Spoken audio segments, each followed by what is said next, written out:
PM Modi को vote दें क्योंकि उन्होंने कोरोना के दौरान सभी को जिंदा रखा। देवेंद्र फडणवीस का बयान। देवेंद्र फडणवीस ने कोरोना के टीकों को लेकर वोट मांगे। उन्होंने कहा कि पीएम मोदी के नेतृत्व में भारत ने न केवल अपना टीका बनाया बल्कि अन्य देशों को भी इसकी आपूर्ति की। महाराष्ट्र के उप मुख्यमंत्री देवेंद्र फडणवीस ने रविवार को लोगों से अन्य मुद्दों को किनारे रखकर प्रधानमंत्री नरेंद्र मोदी को वोट देने की अपील की। साथ ही उन्होंने कहा कि उन्होंने कोविड-19 महामारी के दौरान टीके उपलब्ध कराकर सभी को जीवित रखा। सीएम ने 32 सोलापुर जिले के माधा और वर्सी कस्बों में अपने संबोधन के दौरान कोरोना के टीकों पर वोट मांगे। डिप्टी सीएम देवेंद्र फडणवीस ने अपनी पहली रैली उस्मानाबाद संसदीय क्षेत्र के हिस्से वाराणसी में की, जहां एनसीपी की अर्चना पाटिल शिवसेना यूबीटी के मौजूदा सांसद ओम राजे निम्बालकर के खिलाफ चुनाव लड़ रही हैं। शिवसेना यूबीटी माधा लोकसभा क्षेत्र के अंतर्गत आता है, जहां बीजेपी ने अपने मौजूदा सांसद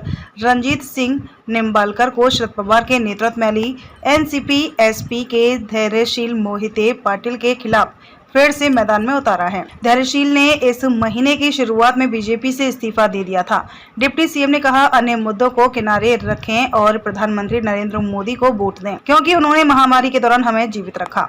पीएम मोदी के नेतृत्व में टीका बनाया गया। देवेंद्र फडणवीस ने आगे कहा कि पीएम मोदी ने पहल की और उनके नेतृत्व में भारत ने न केवल अपना टीका बनाया बल्कि अन्य देशों को भी इसकी आपूर्ति की। उन्होंने भारत के वैक्सीन मैत्री कार्यक्रम का जिक्र किया। इसके तहत कई देशों को एंटी कोविड जैब्स की आपूर्ति की गई थी। फडणवीस ने कहा कि मोदी के सत्ता में आने से पहले देश मजबूत स्थिति में नहीं था।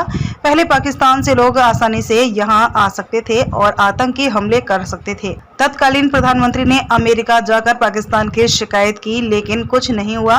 नरेंद्र मोदी के सत्ता में आने के बाद हमने सर्जिकल स्ट्राइक के जरिए जवाबी कार्यवाही की। आज पाकिस्तान हो रहा दिवालिया। देवेंद्र फडणवीस। उप मुख्यमंत्री ने कहा कि आज भारत समृद्ध हो रहा है जबकि पाकिस्तान दिवालियापन की ओर बढ़ रहा है। उन्होंने कहा कि जब शरद पवार ने विजय सिंह का राजनीतिक करियर लगभग समाप्त कर दिया था तब हम बीजेपी उनके पीछे खड़ी थे। अब आगे की रणनीति तय करना मोहिते पाटिल पर निर्भर है। मुझे नहीं लगता है कि मोहिते पाटिल परिवार के सभी सदस्य धैर्यशील के फैसले से सहमत होंगे। विजय सिंह के बेटे रंजीत सिंह मोहिते पाटिल महाराष्ट्र विधान परिषद के बीजेपी सदस्य हैं।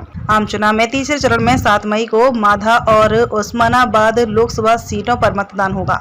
महाराष्ट्र की 48 लोकसभा सीटों पर आम चुनाव के 5 चरणों में 19 अप्रैल से 20 मई के बीच चुनाव होने हैं। वोटों की गिनती 4 जून को होगी।